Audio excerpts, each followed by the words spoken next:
What is up, podheads? Tony back with the Podio Slate podcast. I am joined by Anthony, and we just had an all-time podcast moment, I would say. We haven't listened to it back, but it will probably end up being my favorite episode, the one that you just clicked on right now. So, of course, we already had the conversation. We're doing this intro after the fact, and I don't think I've ever been as excited. Like, you probably hear my voice, just that I think one, we're able to pull it off.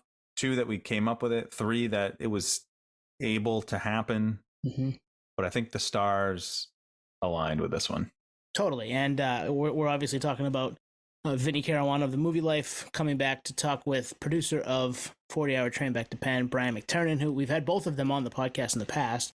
We had Vinnie way back on 103, and we had Brian earlier this year on 147, respectively. But those guys were awesome. We liked having them on both times that we had them separately. We were like, well, they've worked together.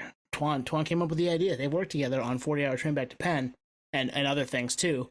Let's get them on and see if they'll do a 20-year on that, because that record turned 20 back in February. So a record that meant a lot to us in the time, means a lot to us still today. Being able to talk with them, actually just sit there and let them kind of chop it up about it for an hour and 15 was awesome. If this is your first episode, or even if it's your 181st or second or whatever episode this is going to be, this is probably the least we've spoken on any pod. We let them cook. Like, if you're clicking on this, probably chances are it's not for our voice. It's for you're a fan of this album, fan of this band, fan of these guys. And yeah, it's like, these are the conversations that I think when we started this thing, straight up, I didn't think were possible. You know what I mean? I just, because one, you don't know if these people are still talking, still friends, still even want to chat in general, or with someone who was involved. I mean, half the bands we talk about are broken up. Right. Yeah. And the fact that they were, willing and able to do it, and obviously clearly still are close and able to chop it up about a record that they absolutely loved making and we loved listening to still to this day. I mean, shit, I listened to it making dinner tonight. So awesome combo, awesome guys. Brian McTernan, Vinnie Caruana, talking about 40-Hour Train Back to Penn right now. All right, we are joined again by both Vinnie Caruana and Brian McTernan, but together this time. So right. anytime you can get two guys in your top 5 episodes together on the same podcast, you have to do it, right? Yes. Yeah, and I think it was a good idea, and nobody else reached out to either of us or anyone involved with Movielife about doing anything like this. I guess I should have thought of this, but you guys did. Right. I like you guys, but any opportunity I get to hang out with Vin, I take. So hell yeah. And I mean, us too. We had such a fun time talking to both of you individually, earlier this year, Brian, and early in 2022, Vinny. So to have you guys both back, it was time. And to do it around 40-Hour Train Back to Penn, why not, right? I mean, there's not much out there. So I've been looking forward to this. So what's been new? So it's been 2 years, Vinny. It's been almost a year, Brian. Like, I know you guys have been playing shows, probably going to shows, maybe making music. What's new? We played one together. I was at that in Massachusetts last summer. Sticks and Stones Fest. That was great. Yeah, it was great. Hot. And we played at Fest together as well. We did, so and the power went out. Power went out in the middle of Be Well's set. And then the Am The Avalanche guys were so cool. We didn't take them up on it, but they offered for us to run over and share their set time with them, which was very, very nice offer. We wanted more. We didn't have our fill. We only saw like two or three songs or something. Yeah, we sat for like an hour and a half till the goddamn power came off, and that came on, and then everybody had gone, because that's a thing. It's a fest, is like everybody's got there's another band playing. Yeah. Was that Furnace Fest or? No, it was at the Fest in Gainesville. Oh, the Fest. Oh, okay. I'm heading to Gainesville in a week and a half to probably be driving when this shit airs to start a new Hot Water Music record. Breaking news. Nice. Yes. All right. I like that. Yeah. And you can listen to this while you're on the road. So you'll be hearing me talk about it'll be very meta. Yes. So they still like you. You worked with them a bunch. I mean, I'm not sure who actually likes me. Brian is very beloved, but I am not involved in the inner workings of all of his band relationships, because every band considers him to be a member of their band. Uh-huh. The smart ones. The smart ones. Agreed. I would agree with that. Yeah. So I actually just got back. I was in Montana with Chuck Reagan and Chris Cresswell writing stuff, and that was a real treat. That was fun. So Oh, that sounds nice. Did you do some fishing? I did. I accompanied Chuck. Chuck fishes like nonstop, and we were out there because he every year goes out. It's this like real ritzy glamping resort, and he goes out and plays these. Goes around and plays these campfire shows, and they let us tag along so that we could get some shit written. And so nice. So it was great because it was like getting Chuck Reagan in his ideal environment. He was like in the best mood. He'd wake up and fish, and we'd work, and then he'd play his shows, and we got a lot done. So it was dope. So it's a concept album about fly fishing. It's a concept album about fly fishing, as is every hot water record. Nice. More breaking news. So we're going to talk 40-hour train, but the story for you guys starts obviously at least back to 2000, because you produced this time next year, Brian. How did you guys meet?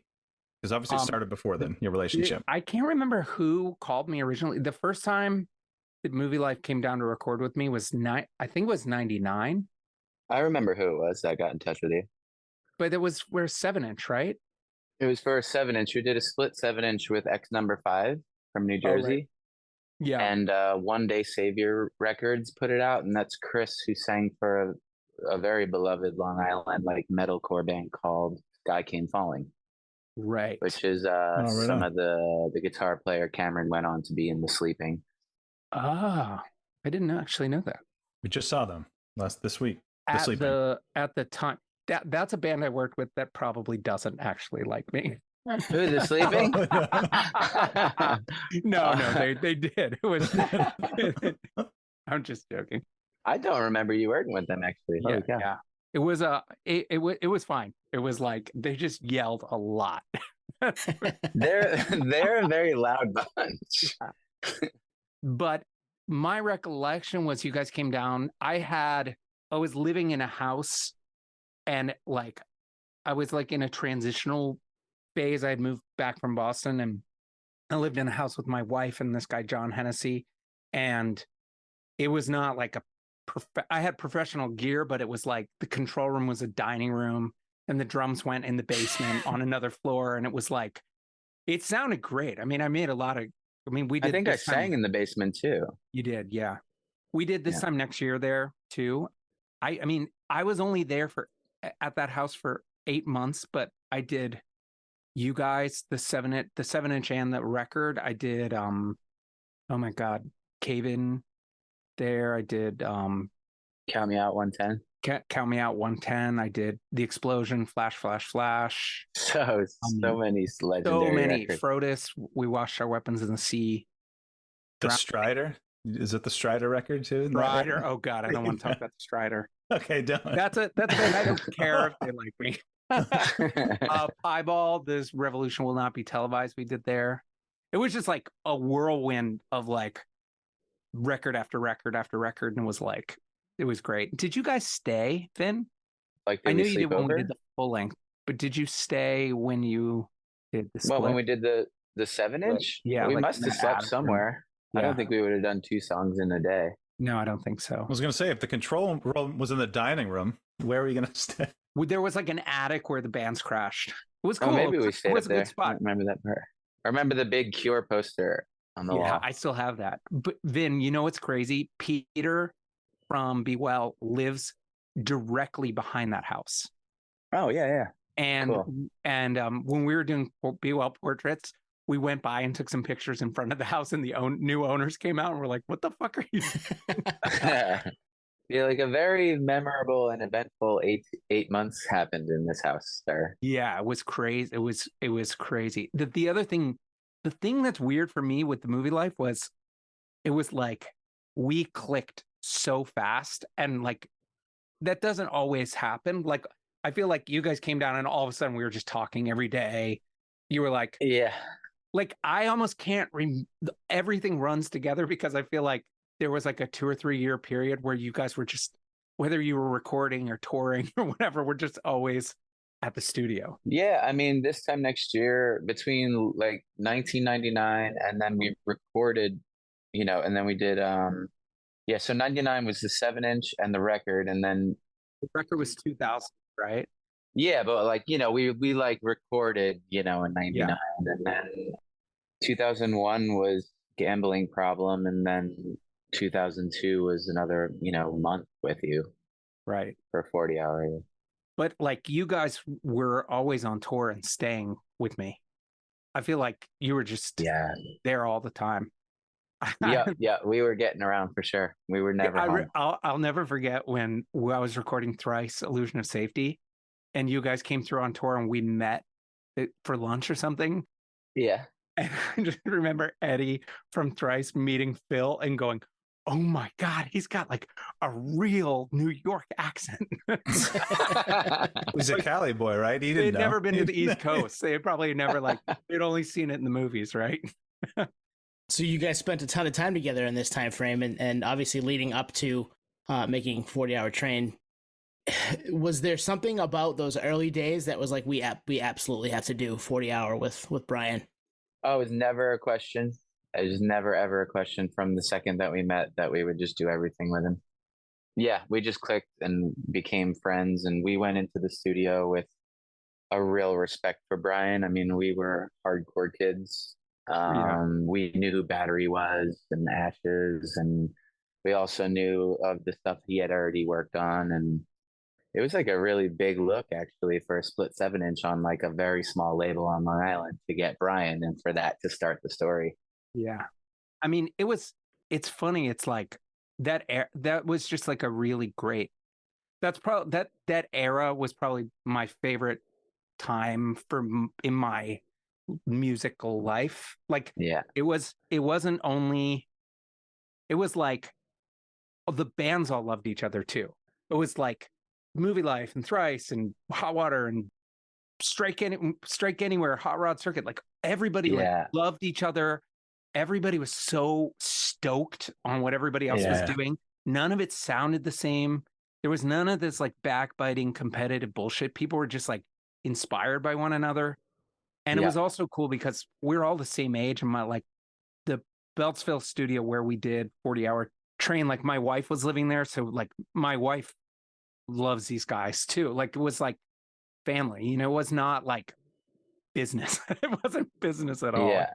It was just like, we legitimately like connected, loved each other. Like I can't think of like a show the Movielife played, I don't know, within 4 hours that I wasn't at. I mean, I think I even like flew to London and hung with you guys and saw you there. Oh shit. Remember that? We went out and with the dude from Rock Sound, Darren. Vinny, sorry, keep going. No, I need more. Keep going. And I think I went to see you guys at Reading in a tent, Reading and Leeds. Oh yeah. Oh cool. Yeah, I didn't remember you being there. Yeah, when I had the Atlantic expense account, Atlantic Records Nice. account. Yeah. I'm going to see a band. Yep. Yeah. So it was a good time. The interesting thing is like it's hard for me to. We spend so much time together. It's hard for me to differentiate like what was what. I mean, I remember there's certain things I remember like when we did the EP, the Gambling Problem EP was right.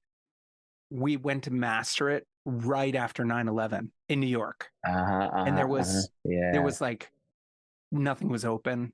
It was like a ghost town. It was like freaky as shit. Yes, and that was like I think the only mastering session I've ever attended. Yeah. Wow. I haven't attended that. But yeah. So Vinny, when do you start writing 40-hour? Because if you think about the album comes out, I think it was February 2003. Gambling Problem was 2001. So obviously in between there. But when do you start? Like, is Drive Through pushing for a full length? Are you guys ready? You ready to? We signed a deal that did not include an EP, and we just didn't have a full length ready, and we hadn't entered the mindset of like being able to accomplish 40-hour. We weren't a good enough band yet, I don't think. And Like, honestly, I think that like, and drive through was like, let's get something out quick because people are excited that you signed, and basically whoever drive through was signing back then, there was just a massive buzz about like the label had a fan base, and when we signed, it was like we needed to get something out, so we did an EP, and people loved it. Like the drive through crowd like loved it, and that Brian, that I don't know if you remember, but that was when I had to get like a camera shoved down my throat. Yes, I And remember taking you to that. yeah, I was having all these vocal difficulties, and I thought I had Damn. polyps on my vocal cords because we were hearing about that kind of stuff, and from like other peers of ours and stuff, and I had they like sprayed this numbing spray and then just lowered a camera down into my esophagus, and they were like, "Oh no, you just have acid reflux." And I was like, Oh, "What's that?" wow. And it wasn't really a thing. There wasn't really medicine for it. There was like Tums, and they had like one like prescription drug for it. He explained to me that it was heartburn all the time, and that I had to change my lifestyle and I had to change my diet and all this stuff. So even to this day, I just ate the blandest meal of all time, probably some of my blandest work before I got on here. But yeah, that was a wake up call, and then I got in there with a pretty weak vocal cords, and I kind of struggled singing on Gambling Problem, and I still kind of don't like how wimpy I sound on it. But we were dealing with what we could deal with because like I was struggling pretty hard. And I think we were probably going on tour like 2 days later or something. The thing that sucked about that was like you were physically like you did the best you could, and like Yeah. it was literally like, I mean, I remember it was like we went to the doctor because you were having problems, but then people were kind of like, "Oh, they signed a drive-through," and now he's now I don't think he's you can singing tell a different. difference though. To me, it doesn't. I'll have to I listen mean, back. it still sounds great. Vin always sounds great, but it was stressful. I mean, the thing that I don't think people understand about singing, it's like, and I'm even more sensitive to it now that I'm doing Be Well, is that it's not like you can just change the strings, like, Yeah. or change the drum heads or whatever. Like you physically, like singers are literally all day going, I hope I can do this today. Like Wow. Everyone on tour is having a better time than the singer. Yeah. Except for that time when we take care of ourselves and we get on stage for a half hour or an hour or whatever it is. That feeling of being the singer, It's delivering and having a great show, right, is so worth it. But like sleep, air conditioning, food, allergens in the pillow in the hotel, food, weather, climate changes, allergies. Oh my God. I'm sitting here drinking like the strongest cup of ginger tea that anyone's ever imagined drinking because it makes my vocal cords feel good. Mm-hmm. It's funny. We've done this now for 181 episodes, and we've asked questions around that, but never really dove into it. So to hear you talk about it, it's like another light bulb keeps going off. It's one of those things. Like, damn, I never thought of that. In the shower. Anyone who's ever shared a hotel room with me on tour, and my lovely wife who puts up with it, every single time I take a shower, I do this chanting morning warm up that brings me to like a daytime voice from the groggy morning voice, and then that companion is there's a vocal exercise for shows that I have to do even when I'm home. I have to warm up 5 days a week and make sure that my old ass vocal cords remember the job it has to do. It's literally, it takes up like most of my life and efforts. The crazy thing is how strong your voice is. That's like you would never know. Like by the time we did 40 Hour, your voice was like on point again. And was like, I said, I don't remember during that session you having problems at all. I mean, I'm sure behind the scenes you were warming up and taking care of yourself, but like that trip to the doctor, I think really helped. Yeah, it woke me up. I mean, yeah, he's like, "What's your lifestyle?" And it's just like we're eating at Denny's with the bands that we played with. and drinking soda and eating buffalo wings. I'm on a $5 day per diem. Yeah. Right. Yeah, Denny's was like $3.49 for like a breakfast special in 1998. The Grand Slam breakfast. That's what you lived off, probably. So at this time, sorry, you asked when we started writing 40-hour train. Oh, this we is just gold. weren't We just weren't ready. We were not ready to get there yet, I don't think. We wrote 40-hour train was like the first time that we took time off, and we did write from the road. I remember like Ship to Shore being like a product of touring, and Hey was written on the road. Scary was written on the road. Spanaway was written on the road. I have like vivid images of where I was and what country, and and then I can't remember a lot of other shit about my life, but I remember this stuff for some reason. And then we took time off and we like rented a rehearsal space for like 6 months probably. And we didn't tour for a little bit, and we treated it like it was like a full-time job, like a 9 to 5 job. We would get there at like 10, 11 in the morning and then work until like 6 or 7 when like traffic would subside on Long Island. And we did that Monday through Friday.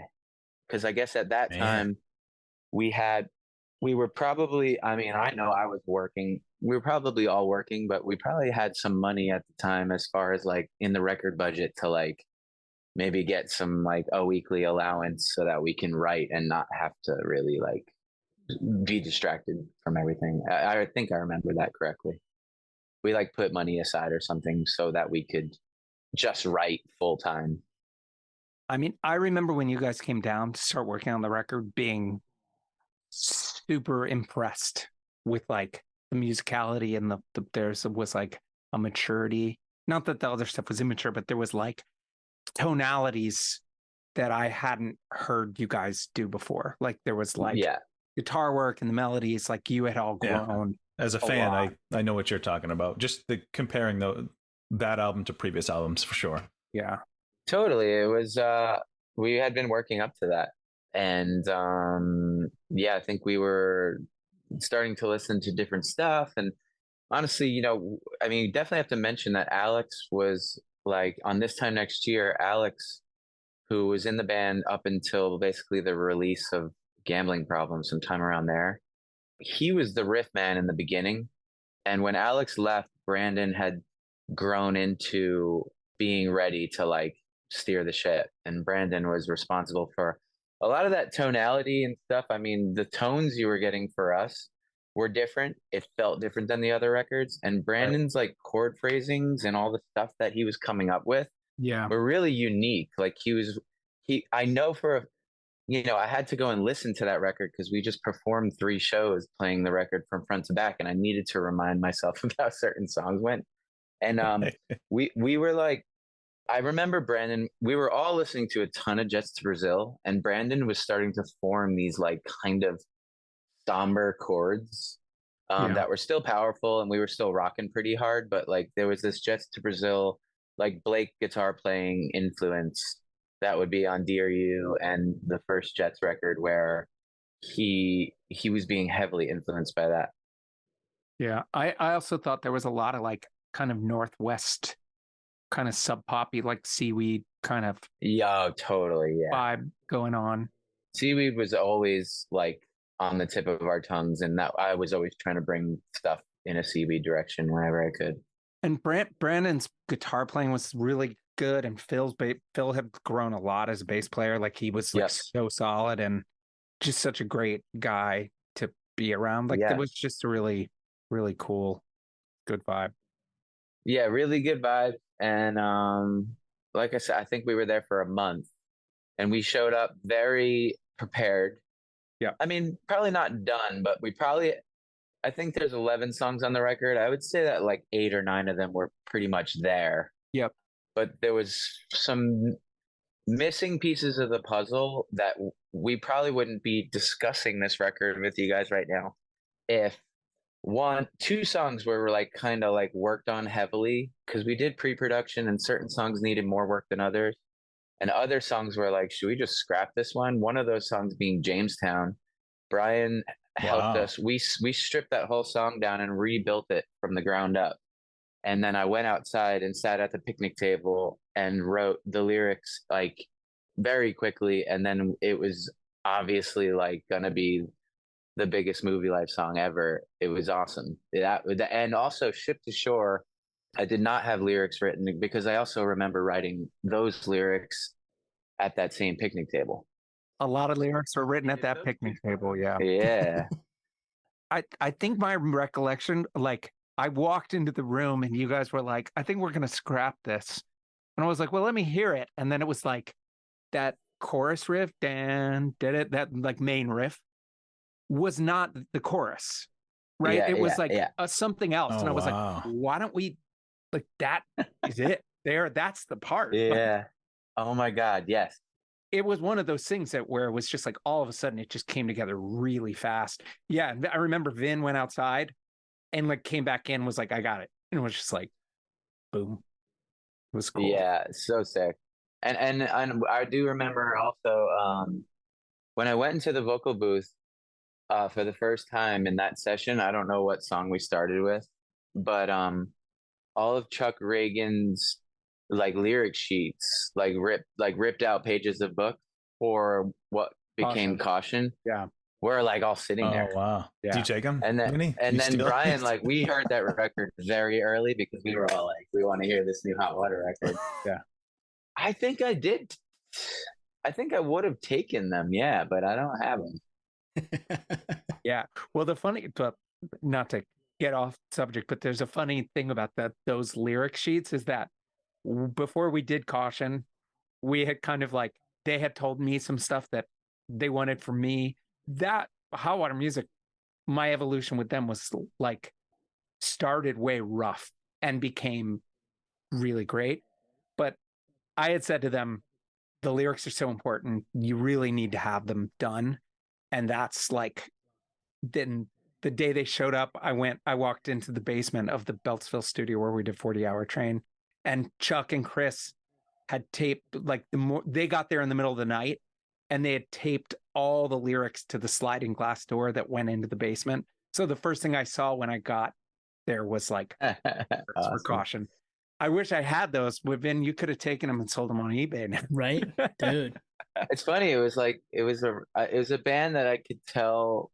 I remember hearing I Was on a Mountain, like an early like just board mix of it. God, because I could tell I was ready to be a Hot Water Music fan, but like that record did it for me. Yeah, I mean that's my favorite Hot Water. I mean that was just like, sometimes you just catch people at the right time. Yeah, that happened a lot with you in those bunch of years. I mean, I think there was something about like, I think sometimes people don't realize like how young we all were, including myself. You know what I mean? Like 1999 when we worked together the first time, I was like 21, Yeah, I was like 19. Crazy. Well, it's funny, Vinny, you said you banged out the lyrics to Jamestown. I would say a good percentage of millennials right now had the lyrics to Jamestown in their AOL instant messenger away message, including myself back in the day. Funny, back then we didn't talk. I don't remember talking about it much, but in the age of podcasts, I've told like, I think a lot of people were enlightened on like more recently on what the song's even about. I think a lot of people didn't know it was about a van wreck. Well, it was about was it the Bane tour that didn't happen? Is that the? Yeah, Reach the Sky and Movielife played in Minneapolis together on our way west to meet up with Bane, and it was going to be Bane and Reach the Sky and Movielife opening. And we slid off the road and just kind of derailed the band for a bit, and we got kind of messed up, and our gear, and people broke some bones and stitches, and it was a nightmare. I think Brian's the first person we called. I was so stressed out. Dad, are you there? Dad. We were just tight. I mean, it's hard for me to explain to people because the thing that's like, I couldn't have that kind of relationship with a band now. You know what I mean? Now it's like, I'm a dad, I'm a husband, I've got, but we're just kids. And it was like, we're just tight. I love those guys. I mean, I can't think of a band that I spent more time with than the Movielife. Like, I feel like we're just together all the time. Well, and you're all kind of forming what you're going to be as people and musicians in that time too. So, and you know, producer or whatever you're gonna be doing in that capacity. You said you brought pretty much everything close to done. You had obviously worked on some stuff in the studio, but was there any moment where it was like you felt like we were butting heads on something, or this isn't gonna work and we need to completely scrap and do something completely different? Or was it all pretty like, no, we're all on the same page, this is going really smoothly? For 40 hour? Yeah. 40 hour. Oh yeah, I think we showed up ready to go. We were all pumped. We were flying pretty high because we had been playing some bigger shows and a lot of people had been coming to see us, and we were kind of a band that people knew by then. Like we were, you know, the drive-through thing was in full swing and we were kind of like killing it in that respect. We were making that crowd very happy with our very pretty pop punky EP that we made. Yeah. I don't think there was like a very drama-free session up until the mix, because what people probably don't know is, remember, we originally had Chris Shaw mix it. Oh my God. And it was like a disaster. Like, yes. It Oh seemed God, like I such a good forgot idea. about that. This guy, Chris Shaw, like, I think it was suggested to me by my manager. She managed him too, and he had mixed the first Weezer record and like Bob Dylan and Ice Cube, and like he was a known guy. He was a known guy. He'd done some like maybe even some Pixie stuff. Like it just seemed like this could be cool and different. And we had a budget too. And he just didn't give a fuck at all. Like Mailed he it in. Literally called Didn't it in it. on a level that I can't explain. I'd be like, I don't know, it's just not hitting. Oh, what do you want me to change? Like you just. We were all like, Brian's yours is better. Brian's board mixes that he gave to Chris Shaw were better. Yeah, the thing totally forgot about that. My only regret, I think, is that like I ended up mixing it, but the thing that's really hard is by the time I mixed it, I had already been through all the drama with the other mix, and I had like all of this shit in my head about, like, I mean, I think sometimes people don't realize like how much of a head. It's almost like being a baseball player. It's like you get in your head as a, you know, and it's hard to hear clearly. I mean, I think that is my only regret with that record, is that like I wish I had just mixed it before we went down the Chris Shaw thing, and I could have done it with like just fresh. I feel like that was I think the suits were getting involved and just fucking with like what could have been just an easier plan. All of it. And even with my mix, the first mix I sent that everybody's excited about, drive through, like, where somebody wanted it like slicker. So it was like, I don't know. I mean, I love the record, and I feel like I feel like we completely killed it on pre-production, tracking, all that. Yeah. If I could mix it again with the knowledge and experience and a clear head that I have now. But I think also one thing I've learned about myself over time is the more I care about something, the harder it is to finish it. Yeah. I love the guy so much. I love the song so much. I wanted it to be so perfect. And sometimes that, like, you know, that's a lot of pressure to put on yourself. Yeah. Yeah. I think we were all feeling that pressure, by the way. I think it was kind of like Movielife's making a full length. There's some people that care about that, you know? Right. I mean, I clearly did, because at that point it was like you guys were like some of my closest friends in the world, like my favorite bands, like had been so loyal to me. Like I just wanted it to be like everything. And like, that's a lot of pressure to put on yourself, you know? Yeah. So I'm trying to think of the sequence here. So at some point, MCA becomes the parent company, parent label. Ever since we signed to Drive Through, MCA was kind of the money people, and they would upstream other bands. But so when you signed to Drive Through, when we did, we were aware that, you know, eventually we would just be rock stars, you know. Of course. Did they leave you alone though? MCA never really, like, I don't remember them ever considering us over any of the other bands that they ended up like choosing to upstream.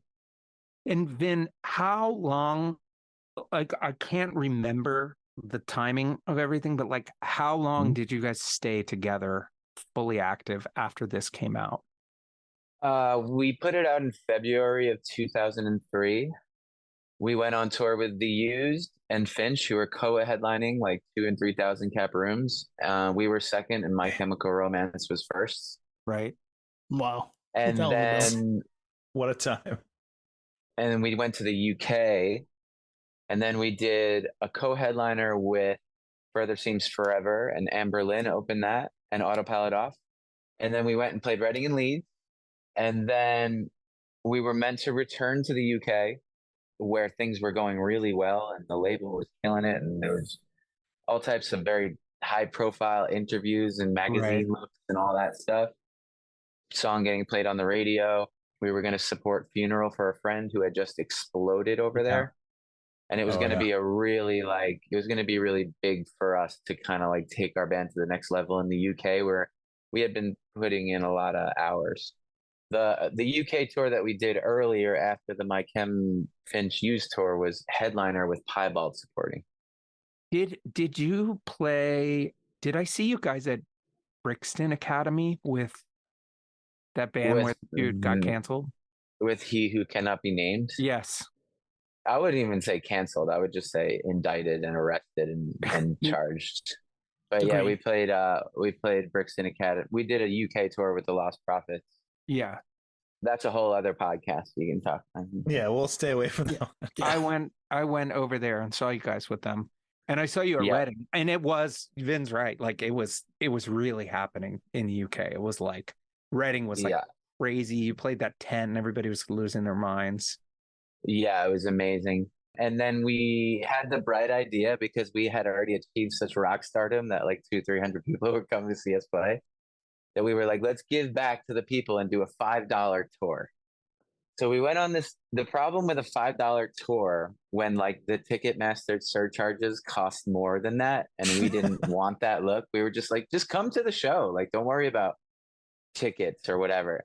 Anyway, it was kind of a weird tour for a band that was about to that was basically killing. Yeah. We had this drop off. We did this tour. It was a good tour, but it was just like, the shows weren't well attended because they didn't know how to promote it, because it wasn't being put up for sale for pre-sale or anything. You just kind of go to the show and come on in. We didn't really plan it that well. And that was with Fairweather, and the Honorary Title supported us. And we basically had been touring all year and kind of growing apart and like kind of resenting each other and kind of like doing what bands do. They getting sick of each other. And it just came to a head on that tour, and we weren't talking. They weren't talking to me. I wasn't talking to them. And we were in a band together. So we had this we communicated for the first time ever, because we were really bad at that. I think young people just aren't good at communicating. I think that's just how it is. Yeah. I mean, we're talking about, I was 23 when Movielife broke up in 2003. So. Movielife has a communication problem. Should that have been the time? Yeah. That's the re-release. And once we did communicate, everybody was like, we should break up. And so, Brian, that in answer to your question, the long-winded answer is February, the record came out, and then September we broke up. And we did all that, and we were on the road the whole time. I'll never forget when you guys told me you were breaking up. I wanted to cry. Remember that? You guys came and met me in New York. Brian took us out to dinner in New York. He came to New York, right? Did you come to New York? And he was like, don't break up. And we were like, we already did. Too late. We just announced it at Skatefest, we Brian. already did. And we said, take a break. This is stupid. You're going to regret this. I know. And we were like, well, we already broke up, and we're like getting along again, and that's nice. And everybody Brandon was already working on Nightmare of You. I was very certain I was joining Head Automatica, which I did for a short time. And everybody just was like moving on. And we did. And Brian sat us down, and he did not get his way in the talk, because everybody was just like, well, what are we going to do? Get back together? We already fucking broke up, you know? But anyway, that's kind of decisions you make when you're young and you don't, I remember my dad being like, "You were just getting somewhere with this, you fucking idiot." It's like, I know. Well, that was the thing. The thing that's so hard when you're in a band and you're in it is that it's never enough. It never feels like enough. And it's not just movie life. It's like, I'll go and see big artists that have it, like, have a 2,000 person sold out show, and you're talking to them and they're like, "Oh, we're just done. It's over." It's like when you're in it, it's like part of what it's never enough. Being in a band sucks. It's like you're sleeping on floors, just sharing like beds, and you're broke, and you're eating at Denny's, and you're tired, and there's always another band that's doing better, and it's like things are never what you thought they were going to be, and it's like, but you can't zoom out enough to be like, wait, think about how much just happened in the last 2 years. And 2 years ago, how much you would have killed for what you've achieved. Exactly. For what you've achieved. And I mean, I felt like the Movie Life was not only like on the precipice of like really becoming a really popular band, but musically, the arc of this time next year to 40 Hour, like if the next record had been similar growth, it would have been a fucking genre changing record. Like they had everything, the sound. Brian, I don't think we would have been able to work together though. We wouldn't have been able to work together. Writing together would have been a nightmare at that point. I mean, I think if you had taken a year or two away and reassessed, then it would have been fine. But it's like it's actually really funny because do you guys know Beyond the Streets, that like street art show? Like no. It's like my friend Roger does it. It's like it's fucking amazing. It's like this, like it's like graffiti and street art and all the stuff. It's amazing. I went twice when it was in New York. I loved it. And he gave me the best advice, like, because every time you come home from a tour, you do it's just like, oh, that's going to be the last time. And he said to me, like, wait 6 months before you make any artistic related decisions ever. Right. Like, just give yourself time. And I think that you guys, I mean, in retrospect, I just think that you were fucking working so hard. Yeah. And the thing about it is, it isn't like, it happened incrementally. So it's like, you're in it, so you don't really have the perspective to see how much you had actually accomplished. And I mean, the fucking I Am the Avalanche stuff is amazing, and like everybody in the band has gone on to like have awesome lives and families and all this stuff. So maybe it's fine. Yeah. No, I honestly, like, I cannot regret that at all. Because honestly, my life would be so different. I don't think I'd be with my wife, who I've been with for almost 14 years now. If a bunch of things didn't change in my life, I wouldn't, like, I have this lady that I've been with for even just that. And if you just don't even include how much joy I Am the Avalanche has been and continues to be in my life, and some other people's lives too that care about the band. Well, I think one thing that's good was, I think that like the Movie Life, I definitely think the business side of things was a lot of pressure on you guys too. Yeah. Like, I think like the cool thing is, like, when I'm seeing you with I Am the Avalanche and been around those guys, it's like, it's a hang in a different way. That isn't the focus. Yeah. The business side is like this was just a band that was starting to get propped up, Movie Life, in those days. And like, there's real budgets behind things. And, I remember going back to like, not, you're kind of taking for granted like what you've achieved. And like, if you could zoom out, I remember that it was so important what we were going to sell the first week. Right. and there were projections. This is when people bought records. And there were projections and stuff getting like sent to us from the label and from management or whatever. Yeah. And it was like, the record came out and it sold like 7,000 records the first week, which is a lot. And probably, I don't even know if it charted, and now it would chart. That would be like top 20. It reached 164. on the Billboard Yeah. 200, which is insane. Think of that. People were buying records. Mm-hmm.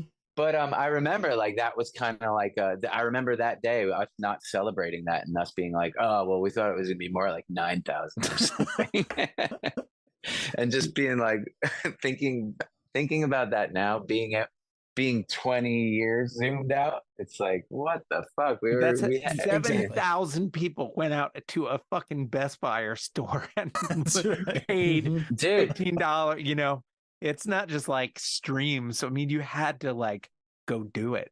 I mean, I'm pretty sure that this record 40 hours sold around 80,000 copies in all.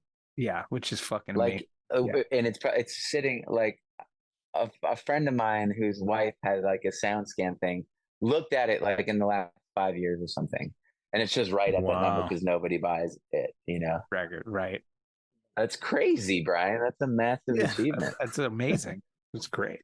Well, we talk about never being satisfied. When you guys wrapped recording, you had to know this was special. Like Face or Kneecaps into Jamestown in a span away. Honestly, for the genre, I don't think it gets any better. Like you had to know. So that surprised me. Well, actually, no, you did think you would sell more, so you probably did know it was something special. I didn't have any gauge on how much anything would sell. It was just what we were being told. Yeah, and I also think there was like that was the beginning of an era that I think was not healthy for our scene. We're like, I think you're right. Websites are posting sales numbers and like just I know it's really bad because it colors pirating. Like stuff was hitting the internet on a message board after it came out. Like somebody would buy it, rip it, and then 100 people would get it for free or more. Yeah, and it was also just like bands were thinking about things that like it's so far beyond your control. You know what I mean? These are bands with like high ambitions, though. You know, like at that point, everybody was like, "Let's make a fucking massive record. Let's fucking, be as big as this other band that we love." And like we were so in it then. Yeah, and there was real money being spent on it. And you were close. You were very close to that next step. You know what I mean? Like, I think I saw you guys. Did you play in New Jersey? It was like you, Census Fail, Brand New, and My Chemical Romance together. Oh, and maybe Fairweather. And Fairweather, I think. And it's just like when you think about like the world you were in, it was blowing up. Yeah, it was. No, it really was. It wasn't like you were crazy to have those ambitions, and you were just as good as there was a real wave. Yeah, Brian, just the records you worked on that were released in 2003. Just to give like, because Caution, I'm sure everyone will notice. Like Hot Water Music, Movielife, Strike Artists Anywhere, in the Ambulance, Thrice, Sorry About Tomorrow, Hot Rod Circuit. Yeah, I mean that was a fucking jammed ass. Count Me Out Again. Yeah. I think we did Permanent that year. And that's just Brian's records that year. Give Blood, Bane. Every band was like, oh yeah, every band was going hard. Now, it was a wave. It's not for public consumption. But Vinny, do you remember Minu's singles ad book? No. Oh my God! So my wife did this amazing thing where every band that came to the studio, this is coming back to me. She would take these outrageous Polaroid pictures. And they just got crazier and crazier as time went on. And then you'd write a fake singles ad. Oh my God. And awesome. I need to see honestly, some of it, because it was a different era, is like I would give anything to publish this. It is we have it. It's going out with this episode. It is we have it. It is. You can come visit me in Baltimore and I'll show it to you. Yes. It is like it's Thrice, Movielife, Hot Rod Circuit, Monine, Hot Water Music. I mean, like Reach the Sky, Bane, like all those bands from that era have these photos and then these absolutely fucking hilarious singles ads. And they got crazier and crazier and crazier as time went on. I can't wait to see that again. Yeah, it's I sent all the Thrice guys theirs. I'll send you yours. Oh yes, please text it to me. The funniest ones. I can't. I mean, the thing that sucks is You don't have to. It's okay. It's okay. It was a different time. Yeah, So it's a different time. some of the things that, not the movie life, but some of the things that people wrote would maybe get them in trouble. Yeah, we don't need too many details, but you still have it, which is cool. And I mean, that's I of a do. time, man. That's amazing. That's amazing Yeah. that still I'm gonna exists. see it. I'm You gonna see it soon. It's so good. So you guys did videos for Face Your Kneecaps and Jamestown. Mhm. The version that's on YouTube has an MTV2 logo in the corner. So like that, it popped off. So do you remember filming that? Because it's pretty slick for the time, the video. Yeah, I remember it being kind of a big deal. The show 6 Feet Under, Yeah. the HBO show. The people that did the very iconic intro to that show, it was like a long drawn out intro. It was really, really cool the way they shot it and all these new camera techniques that they invented. And Dan was getting interested in that kind of stuff, and he snipped them out. And we made that video. I think we went to Chicago and we filmed it, like, and it was a really big production. I mean, and there was like a big budget for the video, and it's pretty cool video. I'm wearing very baggy jeans in the video. I know that. We talked about this the last time you were on. We did ask you about that. Yeah. We asked you what size they That was were. the style. I was getting into New York City streetwear, and things were kind of baggy, and I was getting into buying lots of Nike sneakers and stuff. And yeah, and then I think we shot the Face Your Kneecaps video is super boring. I think we shot it in Fireside Bowl. Why we shot it without there being a crowd there, I have no idea. Yeah, it looks like it's in a basement or a practice space. Really, that's a bowling. Yeah, it's an alley. old bowling alley venue in Chicago. So both videos are filmed in Chicago. Surprised we didn't make one for like. Well, maybe we would have if we didn't break up. Yeah, right. I feel like "Hey" was a real like slamming song. I off still that listen to one. that song all the time. That's a great song. Yep. I was Yeah, listening it's a to good it making one. dinner tonight, so I'm with you. Oh, It's a cool. fucking great song. And you're still playing that solo, Vinny. Yeah, I usually play it like it makes so much sense on an acoustic guitar. So when I play solo shows, it usually finds its way into the set. Yeah. So when putting the sequence of the tracks together, did you have cool different names for them? We always get that story, but no one ever gives us the names, like the working titles. And B, was it a hard record to sequence? There were definitely working titles being thrown around. There was a bunch of ideas being thrown around. Do you remember any, Rye? I Brian? don't, but you're the one that said to name it 40-hour train back to Penn, though. Oh wow, that's cool. That's cool. I have the 2-inch tapes that we track the drums to tape, and I have those at my dad's house. I'll look, and next time I'm up there, I'll look. I don't remember the working. Working titles for songs. Yeah. Oh yeah, totally. There's going to be different titles on those tapes for sure. The funny thing is, usually I get stuck with the working titles, and even to this day, like when I was like out with the Thrice guys for that Illusion of Safety show, I'm like, "Are you gonna play whatever?" They're like, "What song's that?" Yeah, yeah. After 20 years of touring, yeah, there probably will be majority working titles on those tapes, like on the sticker. But we were kicking around a bunch of titles for the name of the record, and Brian suggested the line from Jamestown that ended up being the name of the record. I do remember that. And then Justin did the layout. Who did the art? Yeah, Justin Barucki did the layout. He made it out of like found items in thrift stores. Like he bought like a box of photographs and manipulated them and did some really cool stuff. He's such a talented dude.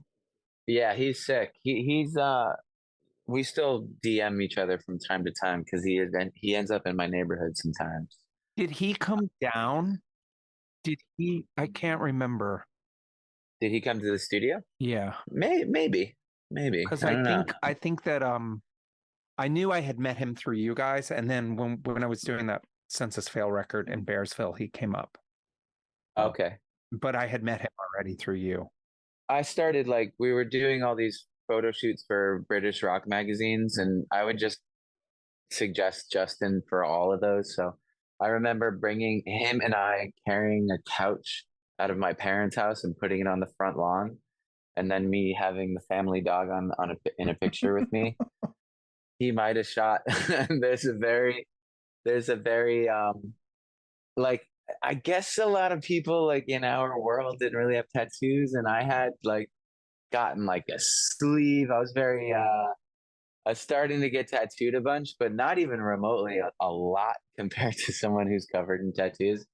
I think he shot like in our practice space, it's like a picture of me with my shirt off, because they were doing like, what tattoos do bands have and shit. And I don't have it anymore because I lost a bunch of shit in a flood. But I was standing there, it's like a full sleeve of tattoos, and then there's like one here, and that's literally it.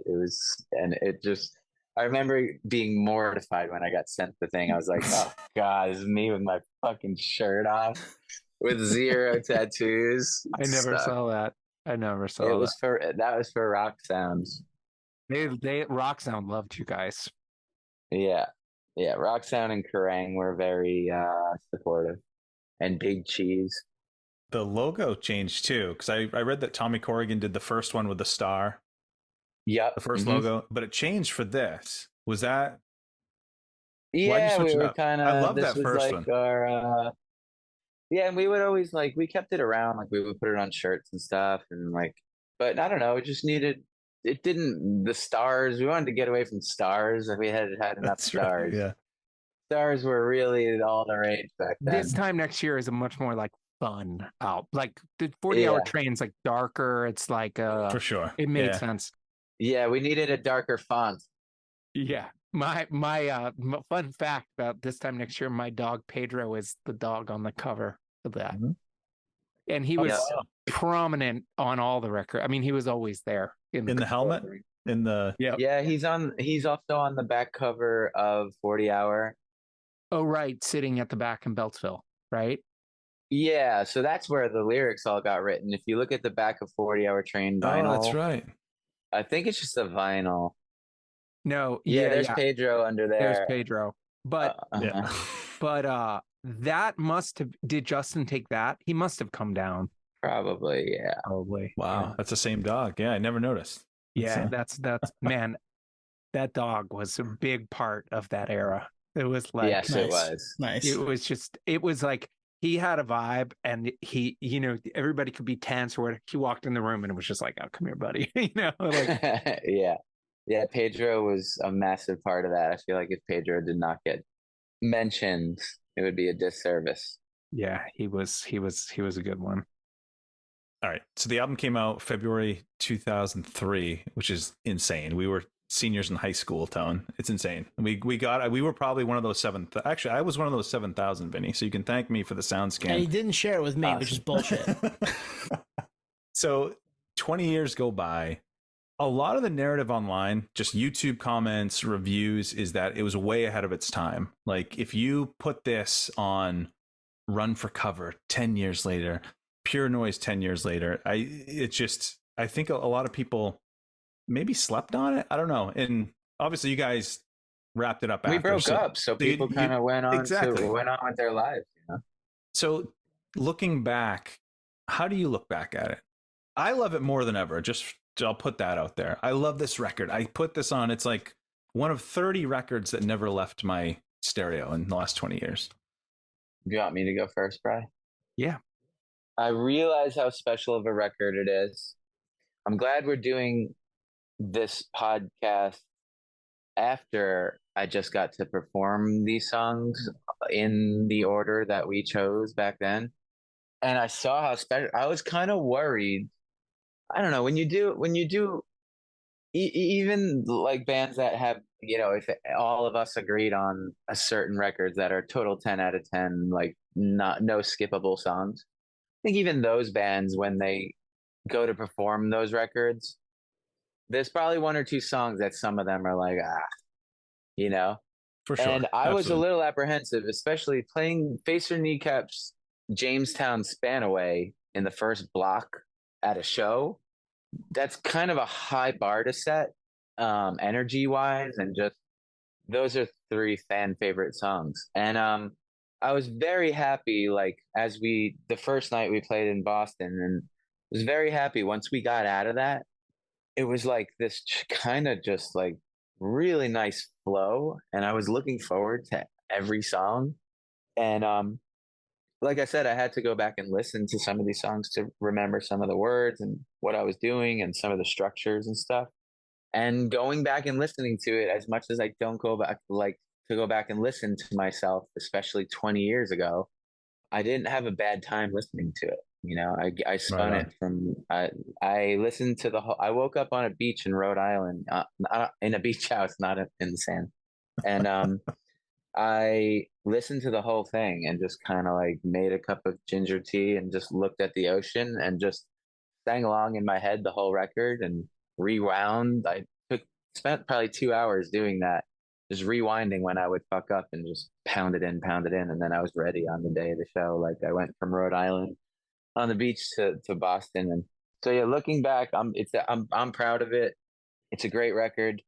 It's great to look back on and think about where we were at when we were writing it and where I was at in my life. And I got to see, you know, I'm sure if we did that all across the country, that it would be like that everywhere we went. There was just a lot of love, and people came out of the woodwork for that. If they miss certain, you know, everyone's got kids and shit now. Our fans are in their mid to late 30s and stuff. But yeah, sorry, that was very long-winded, but That's okay. super proud of it. Super proud of it. And it's been nice to kind of relive it a little bit the last month.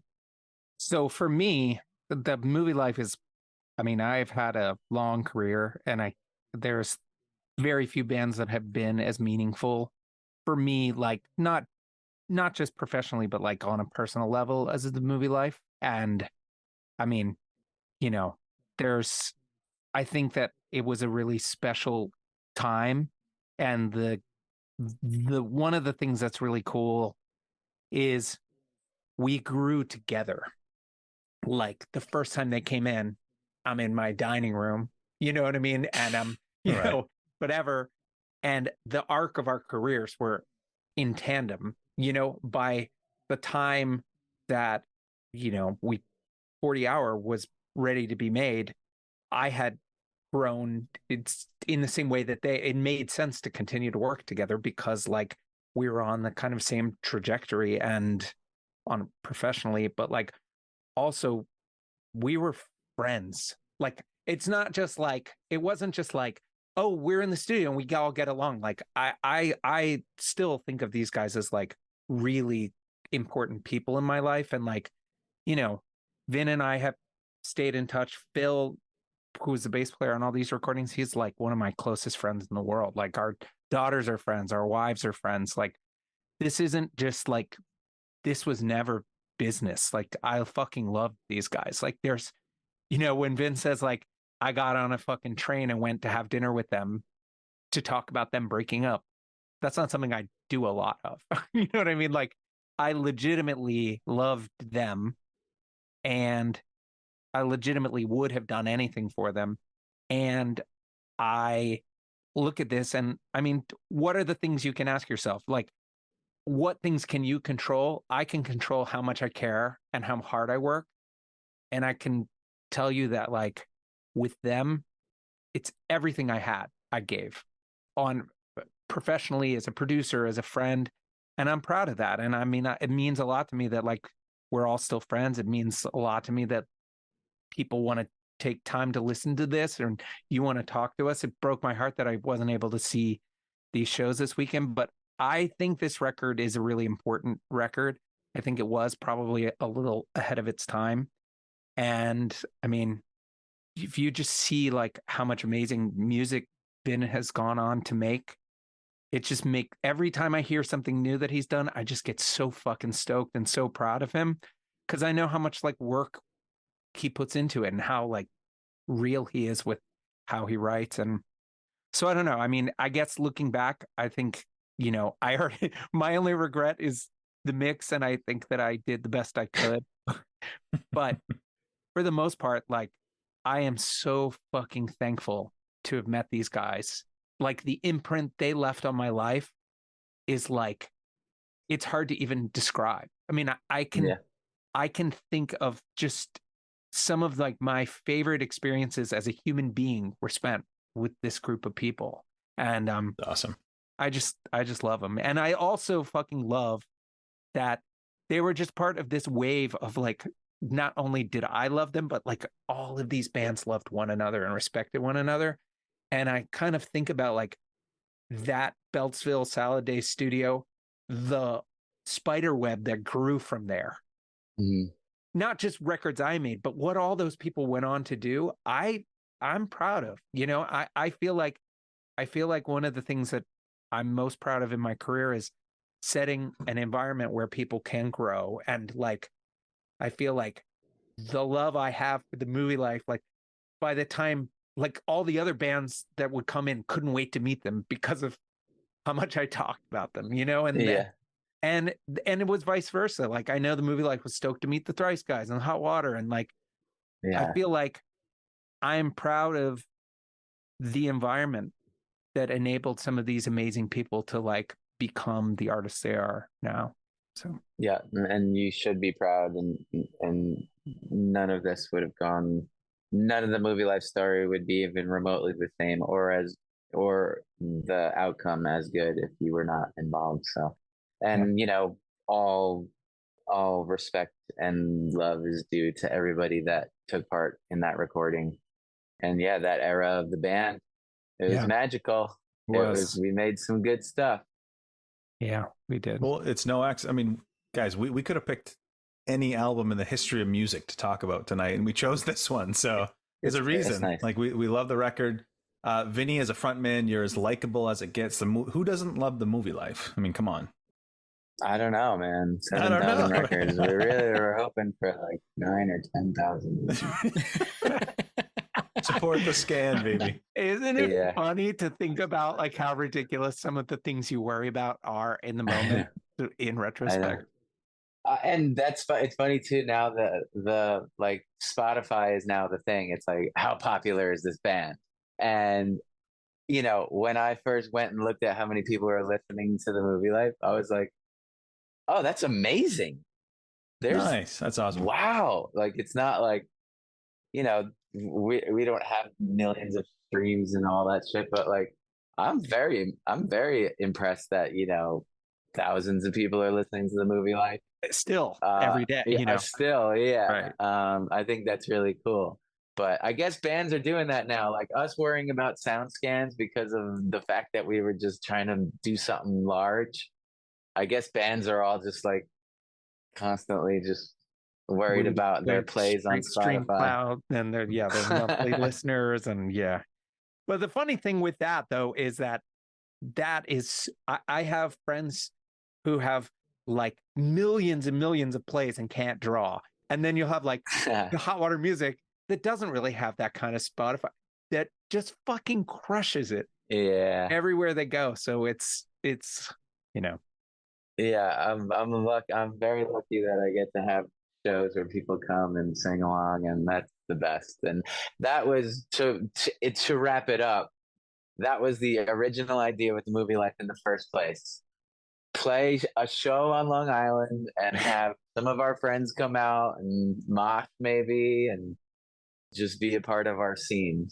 And so the full circle is just like, yeah, there's people that listen to the band, and that's really cool. And there's no pressure at all, and there's none of that nonsense. Anyway, I lost my train of thought in the end there, but no, that's a good. Only so much you can talk about the Movie Life, you know. Right. That's a good spot to wrap because you guys. I mean, clearly, it meant something to us, and clearly, it meant something to you guys too. So super stoked to be able to talk to you guys about it tonight, and. I'm happy for anybody that gets to check it out, 20 years on, gets to listen to us talk about it. Yeah, cool. Well, thanks for taking the time, and thanks for so much. reuniting me and Brian. We drank a few beers in Baltimore before the Avalanche show in February, and that was the amazing. best. Like, it was best. It was like the longest conversation we'd had in a while. And so it's nice to be in touch and hang and. Yeah, and Minu says to give you a hug, but I can't. Virtual hug from Minu. My I have wife. not seen Minu in so long, and Oh my God, she I loves hope you. maybe next time I come through, I can Absolutely. see her and meet your daughter, who's like how old? 15, Oh 16 my in gosh. October. Holy fuck. Oh my She's gosh, studying for her driver's test right now. Oh boy. it's Oh amazing. boy. Anyway, Well, give my thank love you to them guys. all. Yes, I will. And then This was awesome, we'll guys. catch up soon. Yeah. All right. Thanks, guys. All right, Really bye. appreciate Good you night. guys Love tonight. you, buddy. Appreciate Love it. you guys. Okay. See you guys. Bye-bye. Thank you. Thank you for listening to Podio Slave. We are at Podio Slave on Twitter, Instagram, TikTok, all of the places that you can find us on social media. Facebook, Podio Slave Podcast. YouTube, Podio Slave Podcast there. Email us at podioslavepodcast@gmail.com. And hey, if you want to become a supporter, click on the link at the bottom of the episode and give us $1, give us $5. It keeps the lights on, keeps us going. We really appreciate that stuff. Thank you.